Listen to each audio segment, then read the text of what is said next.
Hi, I'm Nikki Lane, and this is the Vivogig podcast.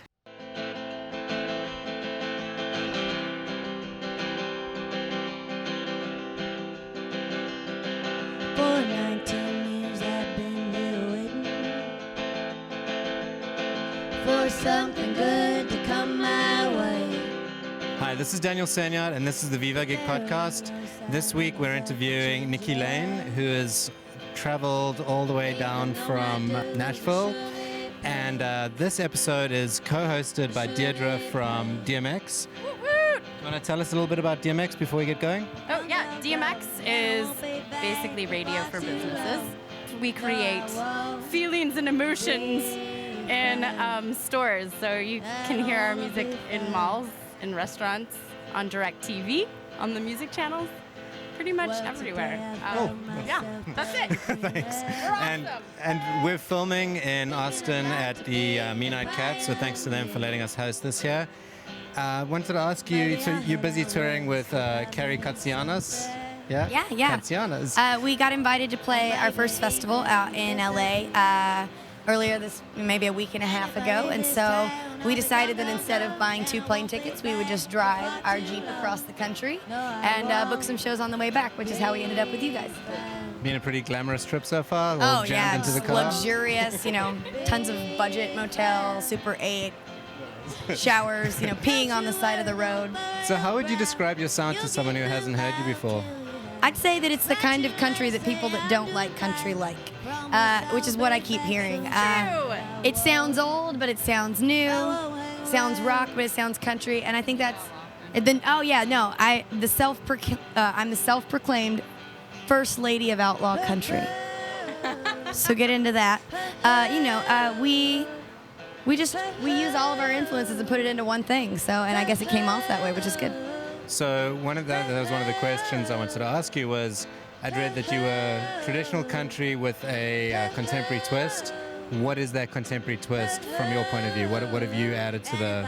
I think in a way it's partially just who you choose as your producer and what they work on, because as a solo artist and as someone that doesn't work in the studio, I have to rely on whoever I'm working with. Part of my record was Louis Pesikov, which does Best Coast, and he's in a band Fool's Gold, and does all contemporary music. And then I also used Dave Cobb, who worked with Shooter Jennings, Jamie Johnson, the Secret Sisters, so obviously like more old school country. I don't listen to a ton of contemporary music. Most of what I listen to is 60s and 70s, but I didn't want to be a revivalist, so to say. I wanted to make sure that I gave a fresh, look on things. So that meant for me personally that I had to just call on other people to help me with that. It's not something that's natural for me. So it was the first thing I read about you was it was like indie dash hipster dash retro rockabilly. Like, it was the most hyphenated description of an artist I've ever seen. So you obviously fall onto several different I guess your fan base is fairly divided between all these different segments. Do you feel that helps you? Do you have everyone, or do you fit into none? Are you sort of floating in between? I've always been, they always say that Libras in general, which I am, is a jack of all trades, master of none. And people argue that that's a rougher thing, to push through that way. I needed to pick one thing. Bullshit. Like, can I say that on a podcast? I don't believe in that. Like, I believe that you can do whatever you want. Like, I don't read The Secret, but I'm pretty sure that's what it tells you. You know what I mean?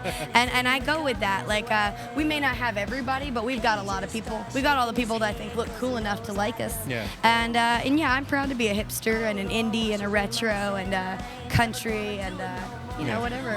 Have the crowds sort of been fairly predictable? You look out in the crowd of people. No. No.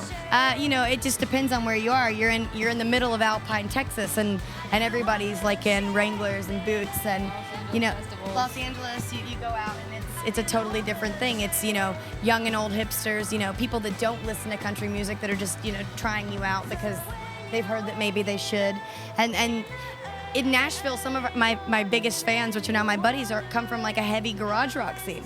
So, we'll take anything we can get. We love people and we love fans because that means more record sales, more records we get to make. So. Do any of those sects sort of look at you as a sellout for one way or the other, or does everyone kind of embrace you? They're happy to. I kind of try to make it well known that I will definitely sell out. You know, it's like, what was the thing? You know, it's not selling your soul if you've got a lot of it. You know, you're not really missing out on anything. You know, I'm open to. This is a business. It's not called music broke. I mean, it is for most people, but it's music business. You know. Yeah. So we are interested in going in different directions, and I'm not going to be told that that's. And I didn't mean that in a bad way. It's No, just like, I understand, you know, but that's what that means, I guess. You know, it's like, are you gonna just go off to the dark side? Hell yeah, we are. And we love singing. We love to sing, yeah. I mean, what else is the best thing to get paid to do? I love your little vintage store, and I know you have a actual little store in Nashville called High Class Hillbilly. Yep.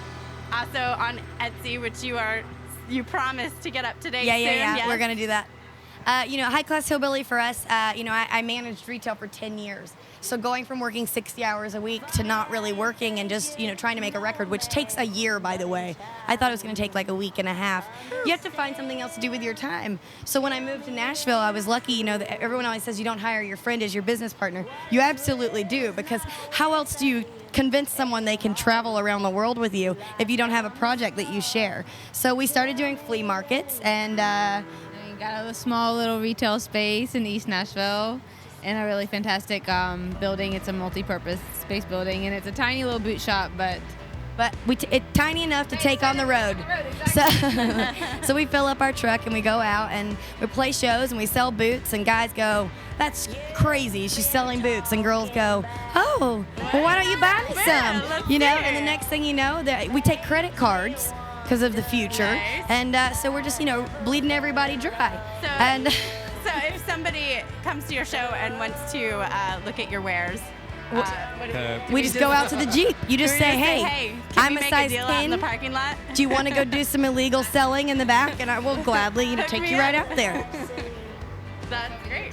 And so you guys were on stage together. You know, Nikki, this is obviously your tour, or at least this performance is Nikki Lane. How do you guys work together? What's the dynamic between you two? We just pick on each other. We're like a bickering old married couple. We get along really well. We're pretty similar and quite different. And I wouldn't be able to do it without her, both physically because I'm terrible at guitar, and emotionally because you know, this is something you definitely need a wingman for. And we're both always willing to like carry each other's shit, or you know, just do whatever it takes. Like, we both work in production, we've both worked in the industry for so long that we know that it's not just, you don't just hop out of your van and end up on the stage and everybody loves you. Like, there's hundreds of pounds of shit that has to go in and out of there, and we both understand that. So I think we work really hard to look out for each other. we both have a respect for that. How did you guys meet? How did you first meet? MySpace. MySpace. You know, I got on MySpace. I was like drunk and writing my first record and alone in an apartment, and I was like, I have to find a band to make this record. So I got on the MySpace and started looking for a band in Nashville. And the next thing I knew, I was in her house and staying with her and Recording at our studio, and then we were singing together. covering her songs.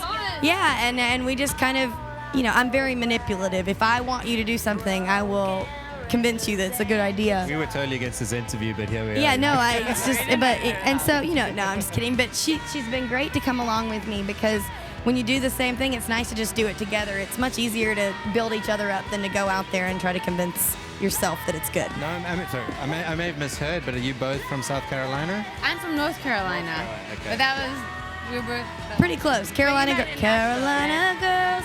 Yeah. So we met in Nashville. We're not going back to the Carolinas to live. no. No. When are you moving to Austin? Because Not moving here. It seems like you guys would fit in so well. We're with gonna our hang out lovely here, and when I city. get super rich, we're gonna buy a house. Living tour. Do a house by a lake Yeah. or something. Okay. But you guys are landlocked. I love Texas, but you can't drive anywhere reasonable but Texas. It's true. I mean, well, actually, what was like 3 hours. 3 hours? Something How long like is it gonna that? take you to get to California? Yeah, that Forever. takes a really long time. So, you know, we're just toughing it out. So I know, you know, in Gone, Gone, Gone, that song seems fairly autobiographical as far as leaving South Carolina. You obviously had some sort of imperative to get out of there. You left as a teen, moved out to LA. What sort of teen? There's a big range in teen. What would define, how old were you when you left? I was right when I turned 19. Okay. I turned 19, like, Trying to ask her headed how out old she there. is. I'm an old lady now. And I was 19, and I was, I dropped out of high school 3 months before graduation. I rushed out there as, like, a way to because I realized I'm a high school dropout. Now what am I going to do? You know what I mean? And that was a frivolous decision, but it paid off because it made me do what I wanted to do. Because I sure as hell wasn't going to get in a 4-year college with my GPA. But so it made me fend for myself. I started getting tattoos on my arms, so I made sure I never had to work a 9 to 5. And I've just felt it out, and all the songs are autobiographical. I think rock and roll can write a song about anything, but country music, you have to be telling a story. So you mentioned their tattoos prior to, when you performed, and actually we didn't really address this. Before the interview, you guys played a show, you guys came through to play for DMX, and we sort of you got on stage, played a show for the DMX staff, as well as a few Vivogiggers. Which bandLENS, which is a local company, they did our Bright Light Social Hour video. They're recording that, so we'll be putting that out on our blog as well. So look out for the video of the performance. During that performance, you mentioned tattoos. You said you were looking to get a Waylon Jennings tattoo. You've already got a few. What's next? You sort of there was some interesting stuff. Well, clearly, as far as selling out tattoos. Clearly, I'm not as hardcore as some people because I only have a 6. But I try to use them as like a little timeline, and telling things like Hillbilly here. Obviously, High Class Hillbilly is the name of the store. Hillbilly is a jean brand from the 70s, which I hope to buy before I'm famous, so I get it for cheaper. I got this one in Fort Worth. But long story short, you don't care what they're about, really. It's like a mess. I just like to document the things I really love, and the first thing I need to get, like in the next order, is this Waylon Jennings logo because smitten with Waylon Jennings, like completely pissed that I didn't get to hang out with him prior to his passing. But what can you do? I was born too late, I guess, to really be old enough to party with Waylon Jennings. But What about his son? maybe Shooter and I could party. We'll see.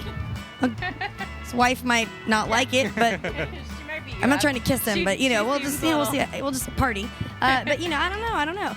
But I decided, I'm gonna sell out. Like I'm gonna try to call Coca-Cola and see if they'll let me sing a commercial and give me $1 million, and I'll just get a Coca-Cola tattoo.